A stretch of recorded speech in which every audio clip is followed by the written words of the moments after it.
तभी हिरण के सामने से एक जादुई बीज प्रकट होता है। ये जादुई बीज तुम ले जाओ और अपने आंगन में लगा दो। ये तुम्हारा दुख दूर करेगा और सोने की सब्जी देगी। इससे तुम बहुत अमीर हो जाओगे। तभी राधिका बीमारी की वजह से खांसने लगती है। क्या हुआ? तुम्हारी खांसी फिर से बढ़ गई है क्या राधिका? रुको, मैं तुम्हें जड़ी बूटी देता हूँ। कौन सी जड़ी बूटी दोगे आप? सारी जड़ी बूटियाँ खत्म हो गई है और वैद्य जी ने फिर से दवा देने से पहले पैसे मांगे हैं। कुछ समझ नहीं आता कि क्या किया जाए। रुको रुको, मैं किसी से मदद लेकर आता हूँ। शायद गांव वाले कुछ पैसे दे दें जिससे मैं तुम्हारी दवाई ला सकूं। फिर रामू गांव की तरफ निकल पड़ता है और एक गांव वाले के पास जाता है। भाई मेरी पत्नी बहुत बीमार है, कुछ पैसे दे दो ताकि मैं उसके लिए दवाइयाँ ला सकूं। अरे जा, तुझे कौन मदद करने वाला है? तुम तो पैसे ही मांगते रहते हो। जाकर कोई और काम धंधा क्यों नहीं कर लेते? तुम जैसे गरीब लोग गांव वालों पर बोझ हो बोझ। भाई आप ऐसा क्यों बोल रहे हो? इस वक्त मेरा टाइम खराब है तो क्या हुआ? मैं मेहनत कर रहा हूँ। भगवान एक न एक दिन मेरा दिन जरूर लौटाएंगे। बस मैं अपना कर्म कर रहा हूँ। हाँ तो भगवान के भरोसे रहो। हम गांव वालों से पैसा क्यों मांग रहे हो? इतना कहकर रामू उदास होकर दूसरे गांव वाले के पास जाता है।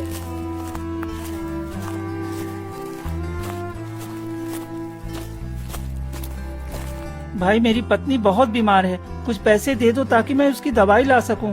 अरे भाई, तेरा चेहरा देखते ही मुझे मालूम हो गया था। तुम्हारी वही परेशानी, वही लाचारी। क्यों यहाँ आ गया? हाँ, जा यहाँ से। तुम जैसे लोग भगवान के भरोसे ही मर जाते हैं। तेरी हालत कभी नहीं सुधर सकती।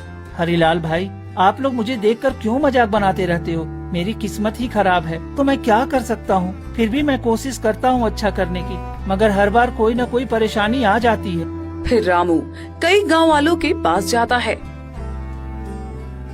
पर उसकी मदद कोई नहीं करता।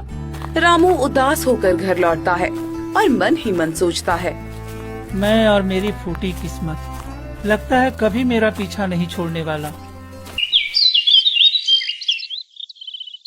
फिर अगली सुबह रामू कुल्हाड़ी लेकर घने जंगल की तरफ निकल पड़ता है। आज शायद मेरी किस्मत चमक जाए और मेरी सारी लकड़ियाँ बिक जाए और मुझे कुछ पैसे मिल जाए तो मेरी कुछ हालत सुधरेगी।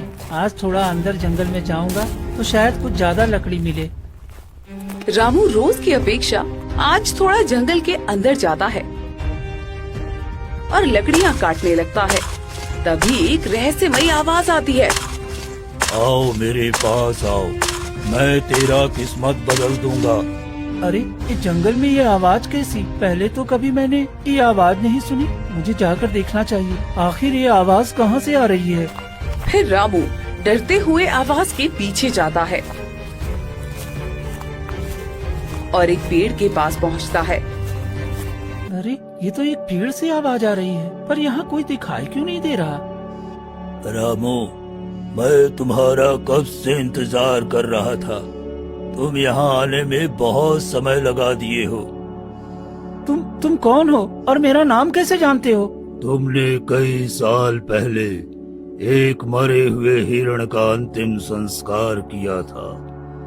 मैं उसी का रूप बोल रहा हूँ। अच्छा, तो तुम वही हिरण की आत्मा हो। बताओ मैं तुम्हारी क्या मदद कर सकता हूँ? तुम मेरी कुछ मदद मत करो, मैं तुम्हारी मदद करने आया हूँ। तुम इतने नेक और सच्चे हो, फिर भी तुम दर दर भटक रहे हो और तुम्हारी पत्नी बीमारी से तड़प रही है। मुझे ये देखा नहीं गया, इसीलिए मैं तुम्हें कुछ देना चाहता हूँ। तभी हिरण के सामने से एक जादुई बीज प्रकट होता है। ये जादुई बीज तुम ले जाओ और अपने आंगन में लगा दो। ये तुम्हारा दुख दूर करेगा और सोने की सब्जी देगी। इससे तुम बहुत अमीर हो जाओगे। लेकिन शर्त ये है कि इसे केवल निस्वार्थ भाव से बोना है और लालच कभी मत करना, वरना इसका बुरा प्रभाव पड़ेगा। तुम नेक दिल इंसान हो, इसलिए मैं तुम्हें दे रहा हूँ। नहीं तो यहाँ एक से एक वीर इस बीज के लिए अपनी जान गंवा दिए, लेकिन वो प्राप्त नहीं कर सके।